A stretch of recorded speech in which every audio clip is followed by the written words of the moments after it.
Lady Margaret Ekpo, known for her activism and pioneering role in politics during independence movement, as one of Nigeria's first female politicians, recognizing the injustice women faced during British colonial rule.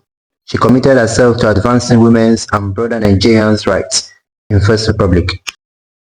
Born on July 27, 1914, in Creek Town, Cross River State, to Igbo and Efik heritage, Ekpo began her journey as an activist and community advocate, becoming a major influence on Nigeria's political landscape during a transformative period. Ekpo joined the National Council of Nigeria and Cameroon (NCNC), which later became National Council for Nigerian Citizens.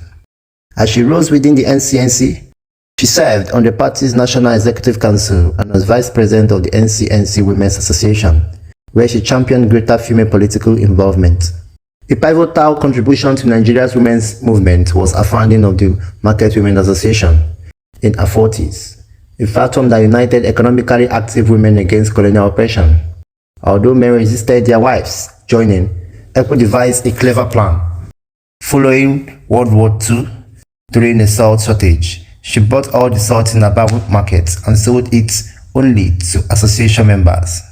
Salt being essential, men soon relented and membership grew, displaying Ekpo's acumen. Ekpo didn't stop with the Market Women Association.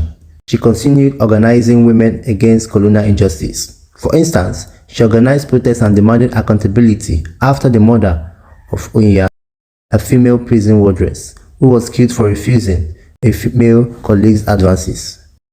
Emphasizing the need for justice and respect for women's rights, activism extended to community issues, particularly those affecting vulnerable population.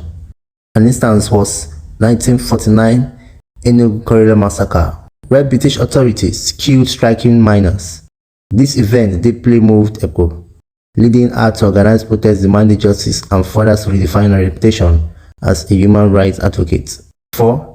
Ekpo made history as a chief in the Eastern House of Chiefs, an all-men institution, until then symbolizing growing respect for women's contributions. She advocated for social and economic justice, workers' welfare, gender equity, and human rights, calling for more women in public service and scholarships for girls. Despite her achievements, Ekpo faced challenges.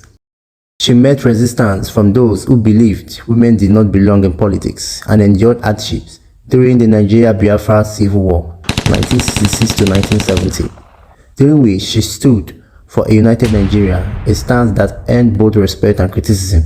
She received numerous honors, including the Calabar Airport renaming as Margaret Ekpo Airport, commissioned on July 23, 1983 by President Shehu Shagari. Margaret Ekpo passed away on September 21, 2006 at 92. Her legacy of activism and marking her enduring impact and courage continues to inspire future generations.